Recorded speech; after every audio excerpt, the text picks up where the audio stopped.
After 8 years, we have a new Hunger Games movie called The Ballad of Songbirds and Snakes, which is a prequel about a young President Snow set 65 years before the first movie. And right off the bat, the aesthetic in this movie looks fantastic. The set designers, director, and cinematographer all did a great job of making the world of Panem look very depressing and war-torn. Now, a huge complaint I saw a lot of people have when the first movie was coming out was that none of the characters look like they're starving. But in this one, they make sure that they show you that yes, these people in the districts are starving. The first time that we see young Snow, he is basically skin and bones. The film does a great job of expanding the lore of the world of Panem. A lot of elements that were barely touched on or glossed over completely in the other films, such as the origin of the Mockingjays and the events that led to the capital starting the Hunger Games in the first place, those get explored a bit more here.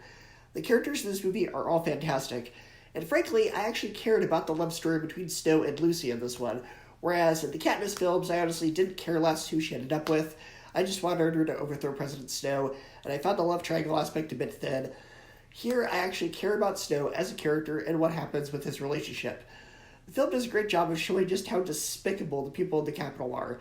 I mean, it's already horrific that they're sending teenagers off to murder each other for sport, but here it makes it even worse by showing that the capital thinks of the tributes as nothing more than animals in a zoo, and not even children with disabilities such as a missing limb, blindness, or Down syndrome are spared from the horrors of the games.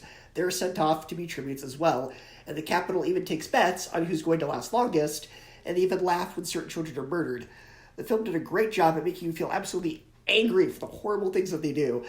The cast of this film is fantastic. This is the first movie for young Snow's actor Tom Blythe. He does a phenomenal job of showing the tragedy of what happens to his character as the events of the film for him get more and more tragic. Jason Schwartzman, who you may remember as the Spot from Across the Spider-Verse earlier this year, he gives a great performance as the host of the Hunger Games. You hate his character because he's hosting such a horrific event, but he also brings such a charm to it at the same time. And that's how the people in the capital are. They're terrible people, but they're showmen, with a lot of charisma, because that's what they do. Now, Burt Gorman in the second half of this movie, he's a great villain as well. Viola Davis also gives a great performance. All around, it's a fantastic cast who all give fantastic performances. Now, I do recommend watching the other Hunger Games movies first, because a lot of the events or references are a little bit more meaningful, and some in kind of a painful and tragically ironic way. If you've seen the other ones and you know what's being referenced, some of the callbacks do feel a bit forced, though. Now, unfortunately, the way this film is structured is a bit awkward. Similar to the Snyder cut of the Justice League movie, or even earlier this year with The Creator, this film is divided into parts. So it feels more like a mini-series that was later edited into a film, because some of the time jumps and transitions come a bit suddenly without much segue. I also feel there was more story that could have been explored. With the first 3 Hunger Games, they waited until the author had completed the trilogy of books before optioning them as films.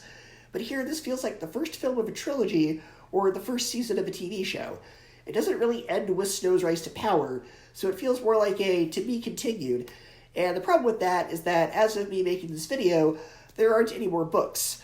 And I haven't heard the author saying that she intends to continue the story, so that's a shame.